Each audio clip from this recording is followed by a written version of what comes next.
अगर कोई आपको नीचा दिखाना चाहता है तो इसका मतलब है कि आप उससे पहले से ही ऊपर हो। जिंदगी जीने के लिए मिली है, इससे लोग क्या सोचेंगे यह सोचने में बर्बाद मत करो।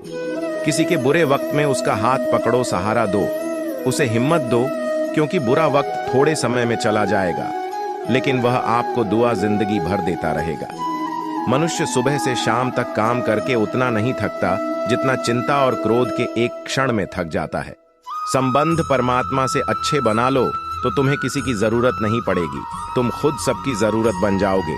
सलाह देने तो हजारों आते हैं लेकिन जब साथ देने की बारी आती है तो केवल भगवान आते हैं। जीतने के बाद तो सारी दुनिया गले लगाती है, क्योंकि जो आज आपके साथ हैं वह कल आपके खिलाफ हो सकते हैं। बिना मतलब के कोई आपकी इज्जत नहीं करेगा, लेकिन खुद को इतना काबिल बनाओ कि लोग बिना मतलब के भी आपका इज्जत करें। भगवान कहते हैं सोने से पहले तुम सबको माफ कर दिया करो और तुम्हारे जागने से पहले मैं तुम्हें माफ कर दूंगा। भगवान ऑन ऑक्सीजन की तरह हैं, जिन्हें आप देख नहीं सकते लेकिन उसके बिना आप रह भी नहीं सकते। कोई और तुम्हारी मदद नहीं कर सकता, अपनी मदद स्वयं करो। आप खुद के सबसे अच्छे मित्र हैं और सबसे बड़े दुश्मन भी इंसान तब समझदार नहीं होता जब वह बड़ी बातें करने लगे, बल्कि समझदार तब होता है जब वो छोटी छोटी बातों को समझने लगे। आप किस समय सही थे इसे कोई याद नहीं रखता, लेकिन आप किस समय गलत थे ये सब याद रखते हैं। सब दुख दूर होने के बाद ही मन प्रसन्न होगा, यह आपका भ्रम है। मन प्रसन्न रखो, सब दुख दूर हो जाएंगे, ये हकीकत है किसी भी व्यक्ति की। कोई भी बात बुरी लगे तो दो तरह से सोचो। यदि व्यक्ति महत्वपूर्ण है तो भूल जाओ, और बात महत्वपूर्ण है तो व्यक्ति को भूल जाओ। रिश्तों का संबंध सिर्फ रक्त से नहीं होता, जो मुसीबत में हाथ थाम ले उससे बड़ा कोई रिश्ता नहीं होता। भगवान कहते हैं तुम सब कुछ मुझे सौंप दो, सारा दर्द, परेशानी, और बिल्कुल हल्के होकर मुझे याद करो। धीरे धीरे तुम्हारा जीवन बदल जाएगा। हर रोज रात को सोने से पहले भगवान को अपनी पूरी दिनचर्या बताकर सोएं। अगर आपके द्वारा किसी का दिल दुखा है तो मन ही मन उससे माफी मांगे। अगर आपका किसी ने दिल दुखाया है तो उसे माफ करके सारी चिंताएं भगवान को सौंपकर सो जाए। यकीन मानिए इससे आपकी जिंदगी खुशनुमा बन जाएगी।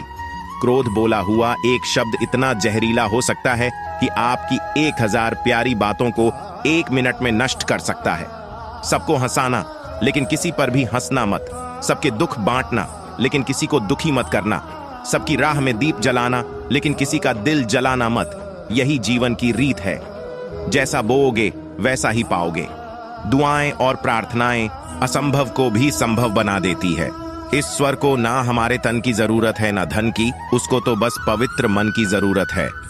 इसलिए वह हमें कुछ भी छोड़ने के लिए नहीं कहता, बस कहता है बच्चे मन से विकार छोड़ो, गंदे विचार छोड़ो, जो आने वाला है वो हमेशा गुजरे हुए कल से बेहतर होगा। यही एक सोच आपके जीवन में कभी निराशा नहीं होने देगी। झूठ कितना अजीब है, खुद बोलो तो अच्छा लगता है, दूसरे बोले तो गुस्सा आता है। खुशियां चाहे किसी के साथ भी बांट लो, पर गम हमेशा भरोसेमंद इंसान के साथ ही बांटना चाहिए। जीवन में इस समय चाहे जैसा हो, परिवार के साथ रहो तो सुख बढ़ जाता है, दुख हो तो बढ़ जाता है। सच्चा मित्र वही है जो उस समय में भी आपके साथ खड़ा हो, जब सारी दुनिया आपके खिलाफ। आपके पास जितना भी है उसके लिए बार बार दिल से धन्यवाद कहे, हर वक्त कहे। यकीन मानिए जितना भी है वो जल्दी कई गुना हो जाएगा। पर आराधना ये और ध्यान इंसान के लिए बहुत जरूरी है, क्योंकि प्रार्थना में भगवान आपकी बात सुनते हैं और ध्यान में आप भगवान की बात सुनते हैं। श्री कृष्ण से कितना कुछ।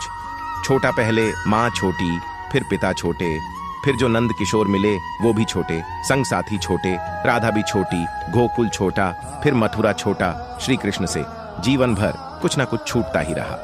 नहीं छोटा तो वो था देवत्व, मुस्कान और सकारात्मकता। श्री कृष्ण दुखी नहीं, उत्सव के प्रतीक हैं। सब कुछ छूटने पर भी कैसे खुश रहा जा सकता है, ये श्री कृष्ण से अच्छा कोई नहीं सीखा सकता। इसलिए हमेशा खुश रहें, सदा मुस्कुराते रहें। जीतने का मजा भी तभी आएगा जब लोग आपके हार का इंतजार करेंगे।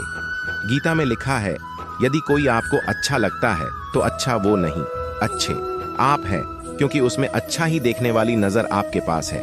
अपनी पीड़ा के लिए संसार को दोष मत दो, अपने मन को समझाओ। तुम्हारे मन का परिवर्तन ही तुम्हारे दुखों का अंत है। सोच और नीयत अच्छी रखिए, फिर आपके कष्ट पर बोसवें दूर कर देंगे। याद रखना, भगवान से कभी उम्मीद छोड़ ढाना नहीं और दुनिया वालों से कभी उम्मीद रखना नहीं। सुख दुख एक सिक्के के दो पहलू हैं। जहां सुख होगा वहां दुख भी होगा, जहां दुख होगा वहां सुख भी होगा। इसलिए सुख दुख के बारे में बिना सोचे निरंतर अपने लक्ष्य को प्राप्त करने के लिए प्रयास करते रहना चाहिए। एक बात हमेशा याद रखना, किसी के सामने गिड़गिड़ाने से ना मोहब्बत मिलती है ना इज्जत। इसलिए अपने स्वाभिमान को जिंदा रखो। कोई अगर आपकी किस्मत में होगा तो आपके पास खुद ही चलकर आएगा। दूसरों को हराने का मौका मत, बस खुद को आगे ले जाने की जिद पालो। कभी हार न मानने की आदत ही एक दिन जीतने की आदत बन जाती है। सिर्फ दो चीजें मनुष्य के भाग्य का निर्माण करती है। पहला, स्वभाव। अगर आपके स्वभाव में अच्छा विनम्रता और गुण है तो आपका भाग्य चमकेगा। अगर आपका स्वभाव क्रोधी है, आलसी है, तो आपका भाग्य बिगड़ना अनिवार्य है। इसलिए अपने स्वभाव को मधुर और आकर्षित बनाएं। ये दूसरा, आपकी वाणी बोलना तो आदमी 2.5 साल की उम्र में ही सीख जाता है, परंतु कब, कहां और कैसे बोलना है उसे यह जिंदगी भर भी नहीं समझ पाता। जिससे ये बोलना आ गया कि कब, कहां और कितना बोलना चाहिए, समझ लो इसे सफल होने के लिए कोई नहीं रोक सकता। पिता से बड़ा कोई सलाहकार नहीं, माँ की छतों से बढ़ी कोई दुनिया नहीं, भाई से अच्छा कोई भागीदार नहीं और बहन से बद्धा कोई शुभ चिंतक नहीं। इस मतलबी दुनिया से कोई मतलब ना रखो, और मतलब रखना है तो अपने मतलब से मतलब रखो। दुआएं मांगने से किसका भला होता है? मिलता तो वही है जो हमने बोया होता है। तुम नीचे गिर के देखो, कोई नहीं आएगा उठाने। तुम जड़ उड़कर तो देखो, सब आएंगे गिराने। एक बात हमेशा याद रखना, अगर शराब की दुकान पर बैठकर दूध पियोगे तो तुम्हें शराबे का ही दर्जा मिलेगा, और किसी मंदिर में बैठ के पानी भी पियोगे तो तुम्हें एक संत का दर्जा दिया जाएगा। इसलिए आप किसके साथ उठते बैठते होठ, यह बहुत मायने रखता है। दोस्तों, आशा करता हूं कि आपने इस वीडियो से बहुत सारे सीख ली होगी। मिलते हैं जल्दी एक नए ज्ञानवर्धक वीडियो। धन्यवाद। अपना ख्याल रखिएगा।